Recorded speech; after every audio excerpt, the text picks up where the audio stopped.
Republicans for being responsible for January the 6th? Well, look, I think that no real Republican with any credibility in the party is still blaming him for January the 6th. Even, frankly, some of his critics were in the room. Past comments that you've made about Donald Trump. You've said, I'm a never Trump guy, never liked him. Terrible candidate, idiot if you voted for him, might be America's Hitler, might be a cynical a-hole, cultural heroine, noxious and reprehensible. Those are things that the left is going to come after you, and they're probably going to be put in ads should you be chosen as the VP pick. Oh, that's gonna hurt!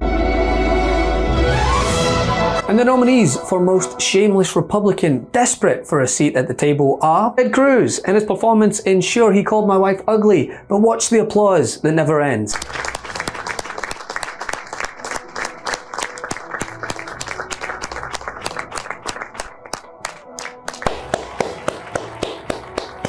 Elise Stefanik in Run for Cover Flip Flop. Key question, do you still think it was a tragic day? Do you think that the people who stormed the Capitol should be held responsible to the full extent of the law? I have concerns about the treatment of January 6 hostages.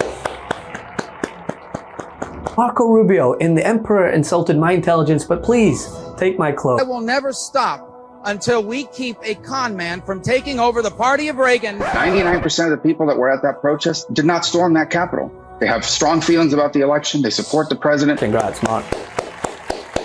And last but certainly not least, the frontrunner, J.D. Vance in Pick Me, America's Hitler. Yeah, well, I think that's absolutely right. It's not just that Donald Trump doesn't speak to issues of special concern to minority voters or black voters. It's that he seems to like actively antagonizing a lot of the black voters. I actually think Trump is a much better model of statesman, which is he's tough, he's funny.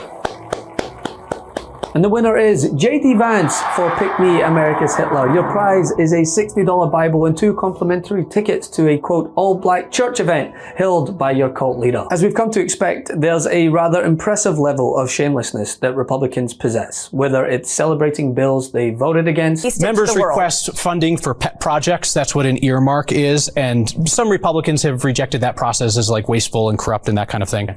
So I wanted to ask a follow-up question on the issue of earmarks. Mr. Boebert, you've repeatedly taken credit for projects in Colorado that you asked for funding for, but then you voted against the bill in the end. Bridge over the Roaring Fork River in Glenwood Springs, water treatment plant in Gunnison, I-70 interchange in Grand Junction.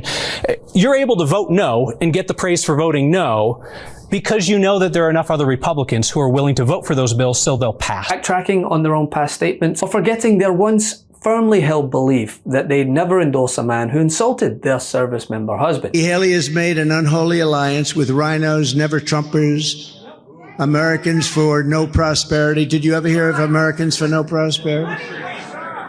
Globalists and radical left communists to get liberals and Biden supporters to vote for her in the Republican primary. But J.D. Vance may be the worst of all. And man, is that a tough category to be the best in. I mean, when you're beating out Bill Barr, a man who could not get booked on CNN quick enough to lambast Trump as the gravest threat to democracy, only to then say he's still going to vote for him, you know you're a next level hypocrite. Response to you saying you'd vote for the Republican ticket.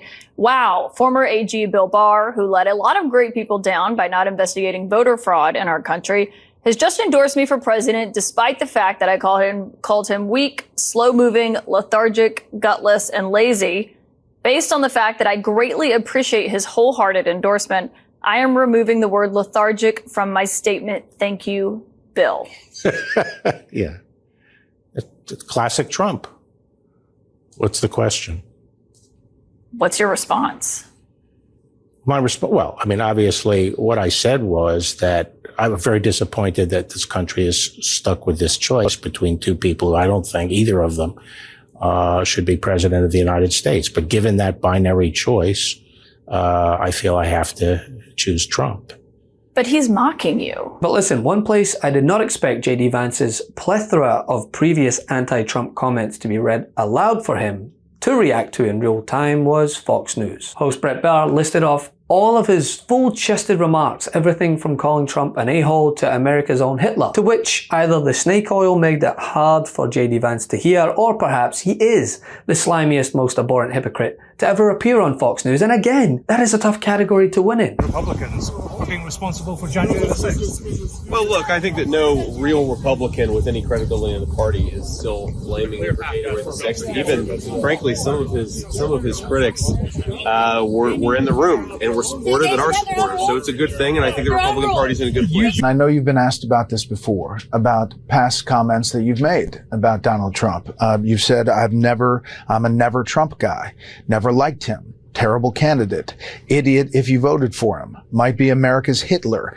might be a cynical a-hole, cultural heroine, noxious and reprehensible. Those are things that the left is going to come after you, and they're probably going to be put in ads should you be chosen as the VP pick. And listen, honestly, this comes as a surprise to, well, nobody. Countless Republicans who vowed to not even humor the idea of supporting the man who denied the results of a fair and free election, sowing seeds of doubt into the very institutions that uphold democracy, have flip-flopped. Quickly, someone who served as ambassador to the United Nations, still pulling in pretty large numbers, a vote 2 months after quitting the race. Someone who ran against Donald Trump as too old and unfit to serve today said he has her vote. Nikki Haley. Nikki Haley in 2015 said, quote, Donald Trump is everything I taught my children not to do in kindergarten. I taught my little ones, you don't lie and make things up. She ended up serving in his administration. Who are these people? On January 6th, she called it an ugly day. She then went and said a couple months later that she wouldn't run against him for president. She ended up running for president. And then we saw Nikki Haley, while her husband was deployed to Africa with the U.S. Armed Services, mocked by Donald Trump for being away. We need shrinks and cult experts to explain this, because with what you're reporting, it doesn't make a lick of sense. And the only ones who haven't are branded as rhinos or sellouts, because they dare not bow to the cult leader. There was real suspense then going into the 2016 Republican convention about whether or not the deeply offended Senator Cruz would even endorse Donald Trump, the Republican nominee for president. But Senator Cruz looked into his heart and found nothing. Nothing that would prevent him from endorsing the presidential candidate who attacked and lied about his father and attacked and lied about his wife. And there was Senator Cruz today in that lineup of utterly egoless Republican men craving their moment with Donald Trump, craving a possible handshake or a possible pat on the back or a wink or a smile, a glance, anything from Donald Trump. Watch now, Senator Cruz crave that moment after Donald Trump passes by Senator Cruz and pays more attention to other more obscure people in the room.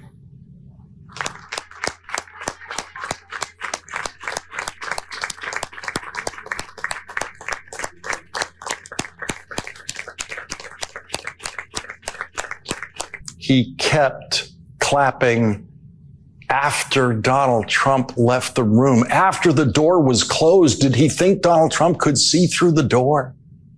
There's no separating MAGA and the Republican Party. It's either fall in line with the full-fledged fascist or fall by the wayside. See Ken Buck, Adam Kinzinger, and recently Paul Ryan, for examples. Right now, I know a lot of these folks who also shared your same concerns about Donald Trump that sort of said, all right, we're rallying around Donald Trump. You had said, though, that would not be the case with you. You had said that he's a populist and an authoritarian narcissist, that character is too important to me, and it's a job that requires the kind of character he just doesn't have. That's pretty strong. Yeah, that's the way I feel. I agree with that. I voted for him in 2016, hoping that there was going to be a different kind of person in office. And I do think character is a really important issue. If you put yourself above the Constitution, as he has done. But what happened? I think that makes you unfit for office. Was it the whole January 6th thing? That's a part of it. I think it's a contribution of factors, but I think it really is just character at the end of the day. And the fact that if you're willing to put yourself above the Constitution, an oath you swear when you take office, in federal office, whether it's president or a member of Congress, you swear an oath to the Constitution. And if you're willing to suborn it to yourself, I think that makes you unfit for office. Does it? Even those who ran for their lives on January 6th are going to desperate lengths to return to Trump's good graces. It's so sad. It's so pathetic. It's so Republican. This is the cost of entry to the Republican Party. Caitlin, when I got elected, people told me in my district, the most hardcore Republicans said, go to Washington, D.C. and be your own man. Don't do what they tell you. It's amazing to watch that flipped to say like, oh, you can't go to DC and be your own man. You have to pledge allegiance to the leader of the cult. And it's sad. It's bad for the country. It's terrible for the party. Enough! Send him to the big house, not the White House. Get the new exclusive tees, mugs, and stickers right now at store.MidasTouch.com. That's store.MidasTouch.com.